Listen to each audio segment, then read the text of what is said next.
మీరు కాన్స్టిపేషన్తో బాధపడుతున్నారా?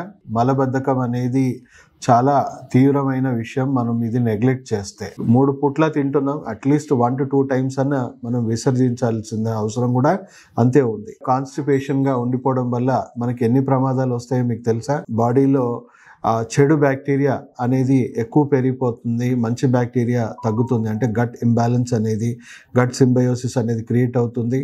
దానివల్ల తీవ్రమైన విషవాయువులు, గ్యాసెస్ మన బాడీలో పెరిగిపోయి ఆ విషవాయువులు, గ్యాసెస్ మన హార్ట్, మన వెన్నుపూస, మన బ్రెయిన్ అంతటా కూడా వ్యాప్తించి అది మెల్లిమెల్లిగా డీహైడ్రేషన్ కి గురి చేసి వాటిని దెబ్బతీసే అవకాశం ఉంది. సో బ్రెయిన్ స్ట్రోక్లు, హార్ట్ స్ట్రోక్లు ఎన్నో ప్రమాదాలు మనకు రాబోతున్నాయి. అండ్ సేమ్ టైం మన రోగ నిరోధక శక్తిని కూడా అది ఇబ్బంది పెడుతుంది. దానివల్ల కొంతమందికి ఎలర్జీస్ కానీ, ఆటో ఇమ్యూన్ సిస్టమ్ సంబంధించిన డిసార్డర్స్ రావడము, మెల్లిమెల్లిగా గట్ రిలేటెడ్ క్యాన్సర్స్ కూడా రావడం అనేది మనం చూస్తూ ఉంటాం. సో ఇది చిన్న సమస్య అని అనుకోకండి. డే టు డే బాడీకి తీసుకోవాల్సిన ఒక ఎసెన్షియల్ మెయింటెనెన్స్. సో అలాగే మనం చూసుకుంటే లోవర్ గట్ ఇన్ఫ్లమేషన్ వల్ల మనకి పైల్స్, ఫిస్టులా, బ్లీడింగ్ పైల్స్ ఇలాంటివి ఎన్నో సమస్యలు మనకి వస్తాయి.